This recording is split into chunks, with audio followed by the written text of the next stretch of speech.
First, make sure to put your printer in landscape before you print, and then go ahead and print out your chip bag template. You'll need a bag of chips, a glue gun, and of course your template. Next, you're going to flip over your template so that it's facing down. This is super important. Then you're going to place the chip bag also facing down. This is the white line that's going to be a target for you to meet each end of the template. Now go ahead and glue the left side of the template, just like you see, and go ahead and stick it on.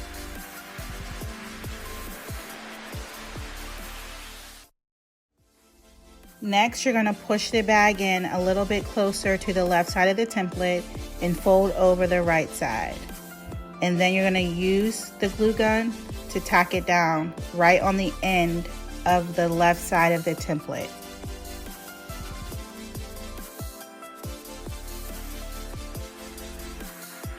For a few seconds or until dry, and then go all the way down the template.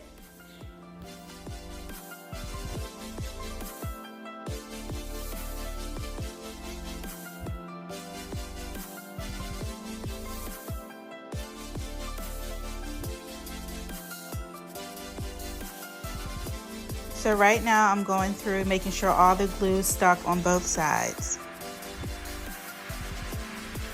If it didn't, just go ahead and add a little piece of glue there and stick it down.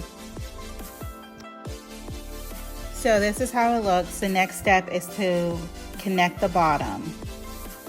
For this one, you want to flip it over and you want to squeeze the backs and you want to fold the ends of it. Make a crease on the sides. Then go ahead and glue the bottom part.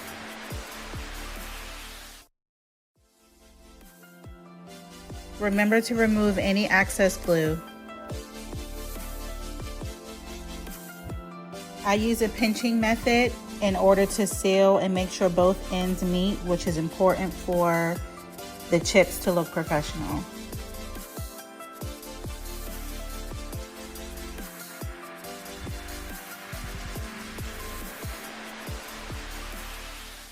So now at the top, we're going to complete the same method.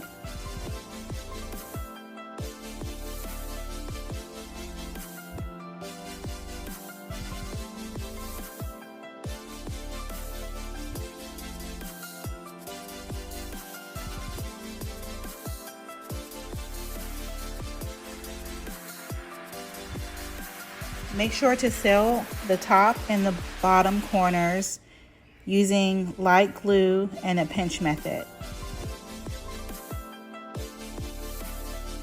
And here is the finished product.